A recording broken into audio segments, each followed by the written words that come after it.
best budget phone out this year. CMF Phone 2 Pro. Search now on Flipkart. Rahul तेरी वजह से पूरा plan cancel हो गया। अरे भाई रहने दे। सुन, बडीज के साथ क्रिकेट स्क्रीनिंग का प्लान बनना फास्ट, सेम प्लान कैंसिल होना उससे भी फास्ट। उसी क्रिकेट मैच के स्कोर अपडेट्स ESPN क्रिक इन्फो पे मिलना super fast. Super fast score updates के साथ और भी बहुत कुछ मिलेगा।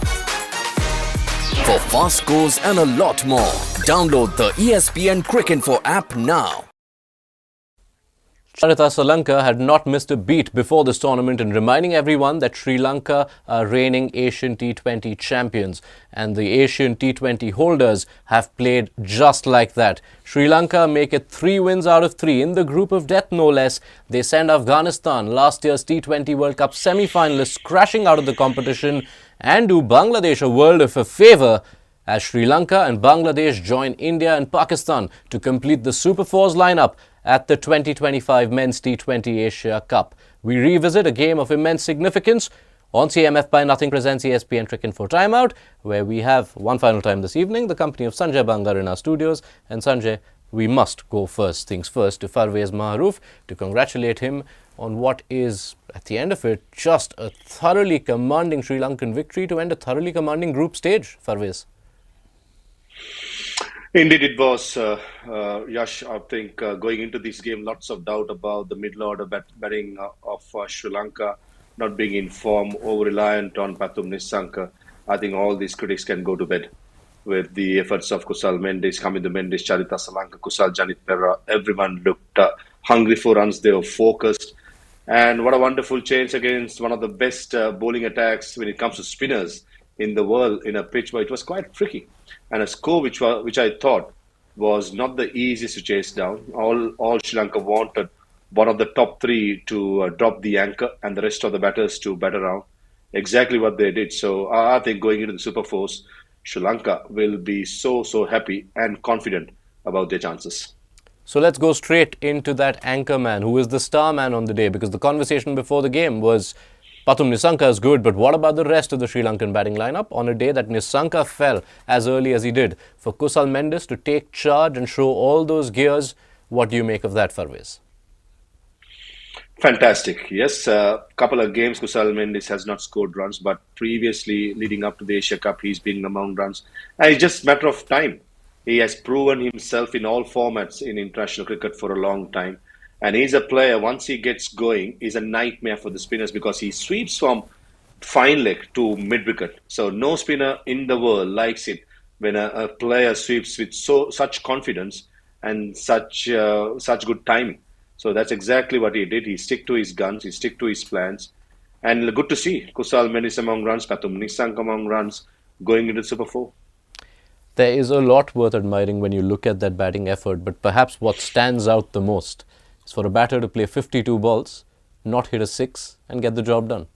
Yeah, I mean, playing the conditions, playing the situation is critically important as well, and he played to his strengths. Let's understand what Farveez was also saying, that he swept the ball really well, and in fact, even when we noticed Kusal Perera bat against pace as well, he doesn't really look to score down the ground, but he likes to score square of the wicket, and today nearly 70% of his runs came square of the wicket on the onside, and that's where he employed the sweep shot really well. And overall, I think what generally means is that and how often have we seen this in international cricket? Yes, league cricket, yes, strike rate matters quite a bit, but in international cricket you rarely get a game wherein the number of boundaries or sixes actually contribute to a team winning more matches. But I think in international cricket, when the games are closer, some of the batters playing their role, maybe risk-free batting, is still not out of fashion, and that's what you admire about Kusal Mendis' effort on a game which they had to win. Yeah. Afghanistan win the 6 count by 9-2, and the 2 sixes in the Sri Lankan innings only came right towards the end through Hamidu Mendis. But Farveez, just on Kusal Mendis, the various gears deployed. Because if someone just looks at the breakdown, they'll see that through the middle 10, he's made 22 of 26. But that included a phase where it was clear that Sri Lanka decided we are going to see off Rashid without taking any risks. As it turns out, Kusal Mendis played half the balls that Rashid Khan bowled. Rashid Khan went wicketless, and that has played its part in the outcome. And add to whatever you said, one more point, just quietly score that 101 runs, back of the mind, just to get things off. Yeah. And that's exactly what he did with Kusal Pereira. I think he played the situation well. He knew the plans that he has to stay, because drop the anchor, because middle order batting has been a struggle. And he knew that if he had gotten out then, where Rashid Khan was bowling excellently well, and any other day, Rashid Khan would have bagged at least 2-3 wickets the way he bowled. So this is where players with inform, players with experience, players with quality comes in handy, especially when you go deep into a tournament which has good opposition. So for Sri Lanka, biggest plus point for me with everything what they have done, I think Kusal Mendis backfiring and confident while opening the batting. Right. We do have to pay attention to the other part of this innings and the chase, and everyone's talked up Afghanistan and their ability to defend totals, and you thought 170 is a total that obviously gives them a fighting chance. But their spinners, Rashid was negated. Sri Lanka played him out safely. Nabi did a job at the top, but the spinners were largely quite ineffective and even cost them a lot of runs. Why did that happen? I think couple of factors, the conditions and more so the pitch, the way it played. It wasn't Dubai, so it wasn't gripping and turning and stopping. So that generally frees up a batsman. And overall, I felt the plans that the Sri Lankan batters employed against the spinners was really, really good. When Rashid was bowling or when Nabi was bowling, and when they were bowling at a fair clip, the kind of shots that were employed by somebody like Sri Lanka playing the cut shot really well. When Noor Ahmed was bowling at the start of the innings, how Pereira batted for the incoming ball all the time. And I think generally you see, because they didn't really play too many dots. I mean, if you look at the dots, they were under 35. So generally in my experience, if you're playing under 35 dots, more often than not, you end up winning a lot of cricket games. And that's what the Sri Lankan batters really batted well and batted to a plan. And I felt that this was a performance which can be termed as a complete performance in a must-win match. Yeah, and there were a lot of seesaws even within this chase. Sri Lanka on top for most of it, but the win probability is something which is quite enticing. And I'm going to load up the Cricinfo mobile app on my CMF Phone 2 Pro and just take you through the swings of this contest. The chase started with Sri Lanka at 45% of a chance to chase down the 170. It hovered around the 50% mark for most of the chase, but as of 16 overs, 128 for 4, Sri Lanka 51% ahead. But then that next over, Noor Ahmed bowled the 17th, that went for 17 runs, and by the time that over was done, Sri Lanka were overwhelming favourites in the contest, 77%. There was never really any coming back for Afghanistan after that. Farveez, I want to take this to you. Despite the dew, despite it being a better surface to bat on than most of the pitches we've seen so far in the competition, to get the kind of runs against Mujib and Noor in particular, it's, 2 for 79 in 6.4 overs between them, is something that is worth applauding, and also something that will give Sri Lanka a lot of confidence for the challenges they stand to face in the Super Fours. Absolute confidence booster. When you score good runs against good quality spinners, that adds a lot of value going into the Super Fours. Remember, Sri Lanka has just one day to turn it around and come back again, and that will be a different service up in Dubai against Bangladesh. So I think all these little percentages working well towards Sri Lanka, and I'm by no means saying that I'm trying to talk up Sri Lanka that they're going to win this tournament. It's not, but it's a percentages that matters a lot, because they knew when they're playing against quality spinners, you don't want to give cheap wickets, except Kamil Mishara's dismissal, which I thought was a very soft dismissal. Apart from that, all the spinners have to work really hard. And how many boundaries did go towards fine leg, as well as through the offside with the two fielders behind square at the short third man and cow point finding the gap. So as past cricketers, Sanjay will agree with me, when all these little percentages goes well, you know that quietly it's a good day for you. Right. You don't have to be coy, Farveez. You have all the right to talk up Sri Lanka's chances. You were doing it before the tournament started. Now that it's 3 wins out of 3, I only expect more from you. I never said it. I always prefer the underdog tag. Just quietly get the job done. Yeah, they are not quiet right now. No team in the Asia Cup is looking at Sri Lanka as a quiet force after this group stage display. But when Afghanistan look back at this game first, where was it lost? Now that we have assessed that this was clearly a better surface to bat on, were there runs that they left in the first innings despite how well it may have ended? Well, I mean, to get to 169 was a superb effort after being 6 down for close to 100. I think that was a fabulous effort, courtesy a brilliant batting effort from Nabi. But I think they lost the game in the initial 10 overs itself they couldn't really negate the swing offered by Nuwan Thushara and then losing wickets at regular intervals. So for me, if the conditions are such wherein if you can get a score of 180, 185, maybe 15, 20 runs short, because that was the kind of surface it was on offer, and I think the top order collapse led them to getting those scores which were quite under par. And on the whole, Farveez, this now counts as legitimate disappointment for Afghanistan. They now are a T20 force. These are World Cup semi-finalists from last year. Even at the last T20 Asia Cup, they were the team who went with a 100% record from a similar group of death. So how will Afghanistan look back at this campaign? There's 2 games that mattered against Bangladesh. The batting didn't turn up. And this game, they were found lacking on multiple counts. I think any big tournaments Afghanistan team comes in, they are the dark horses every time, because an amount of wrist spinners they have in their squad, an amount of match winners on their day, the batters in their squad can hurt you. But what disappoints me was when it mattered the most against Bangladesh, they succumbed to their spinners, and against Sri Lanka even today, if not for Mohammad Nabi, they would have been bundled out close to 130, 140. So that's something that Bangladesh got to work around. Probably think about the pattern of play or combination going into the next year's World Cup. Certainly something to think of, because once they have a side strangled while defending it, they are one of the best. But just that, as Sanjay said, I thought in this pitch they were definitely 10, 15 runs short since the ball was skidding on to the bat. So certainly leading up to the World Cup, there are some areas that they will look into. But if they bring the A game out, they are one of the dangerous sides in the world. And I've seen in the past, I've covered many games of Afghanistan cricket. They are a force to reckon with when they have everything going their way. And as a country, they are quite aggressive.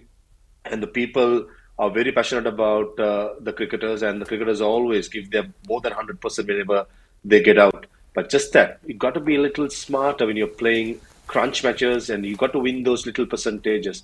And this is where I thought Bangladesh game and Sri Lanka game Afghanistan players couldn't do.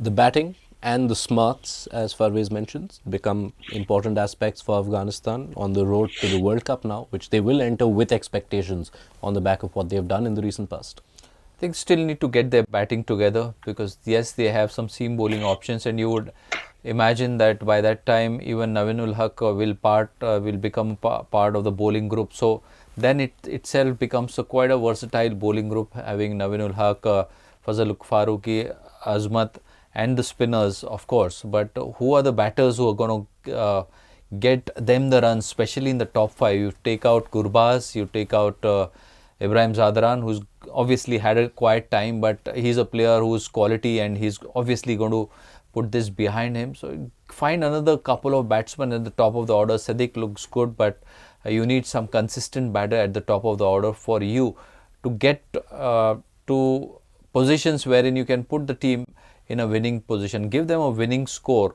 or set a winning score. I think that's going to be the key. Find a couple of batsmen who can bat in the top 5. You have 3, you need another 2.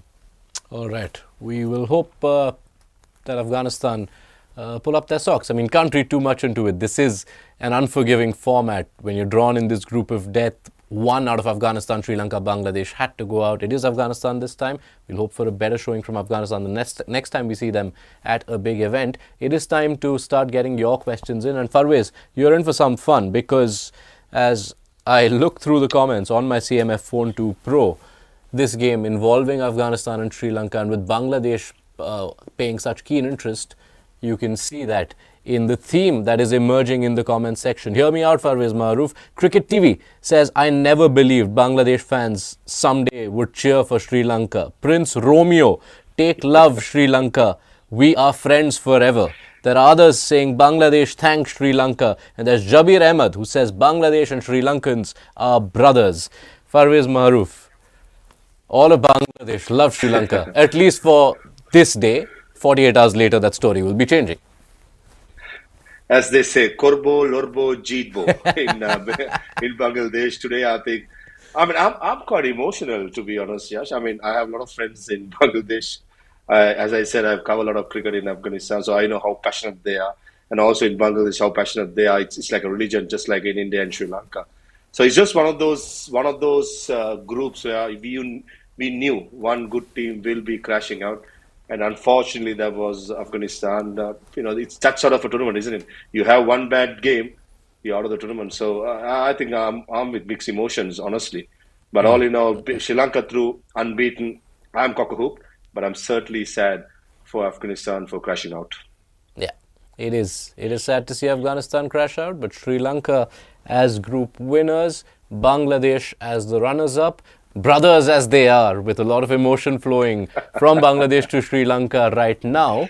In less than 48 hours from now, Farveez, Super 4 time, Dubai, Sri Lanka versus Bangladesh. There's not going to be much love between the two camps come Saturday. Set up that game for us, given especially the convincing nature of Sri Lanka's victory over Bangladesh earlier in the group stage. They enter as favourites.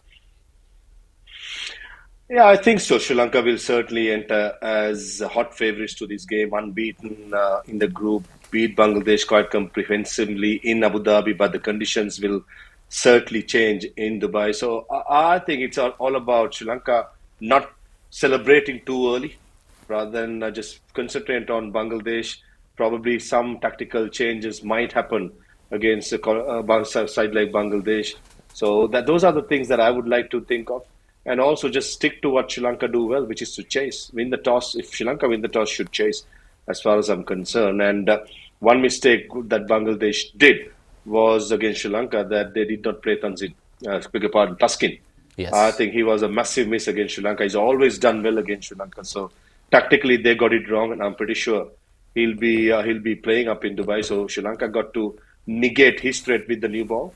But again, I'm going to say that if Sri Lanka brings the A game, if they play almost the same way they did today, I think Sri Lanka will probably win that game.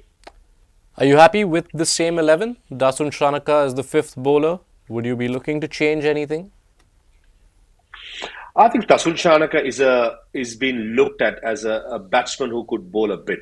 But up in Dubai, since the surface is on the slower side, with few left-handers in the top order as well as a couple of them in the middle order, I think Charita Salanka will probably bowl a couple of overs. If Kusal Mendis is fit enough to bowl, he bowl a couple of overs.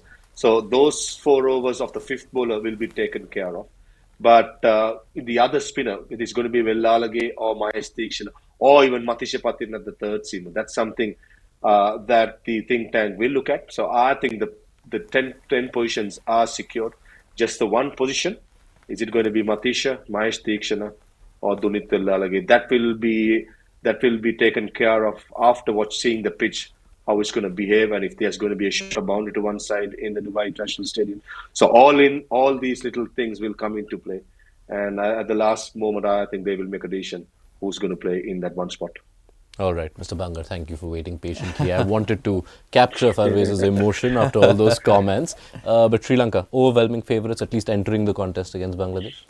I think both teams are equally matched in that sense, because if you think of the fast bowling of Bangladesh, there are quality bowlers there as well. They are on the rise.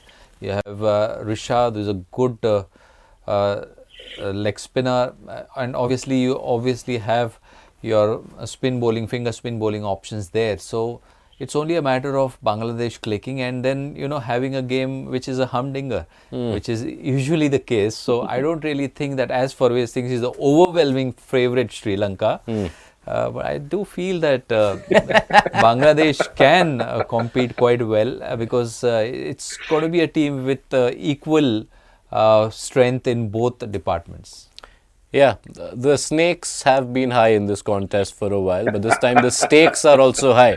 Farveez, Maharoof, and well, hopefully no more of what our show is called during that game. No timeouts from either side, no funny business. And if Mr. Bangar's predictions are true, I'm really waiting now, Farveez, for Sri Lanka to be part of a humdinger, because barring that Hong Kong game, this has been too easy. We're not used to having you and then seeing one-sided wins. So we want to see some more excitement. May that come on Saturday, and may you have fun on our coverage. We will see you then, Farveez. Go on. Not too close. Not too close. All right. Okay. We'll leave it there. Farveez, thank you so much for your time. Always a pleasure. Okay. We will see you on Saturday for Sri Lanka versus Bangladesh. Mr. Bangar, you will be here on Sunday for India versus Pakistan. The business end is coming up. Thank you so much for your time. Things have approached the business end. The Super Fours are almost here, but there is still one more group stage game. India take on Oman for the first time in men's internationals. That's the game we build up to just before toss time on Friday evening. So be sure to join us then on CMF by Nothing presents ESPN Cricket for Timeout. Good night. Thank you for watching.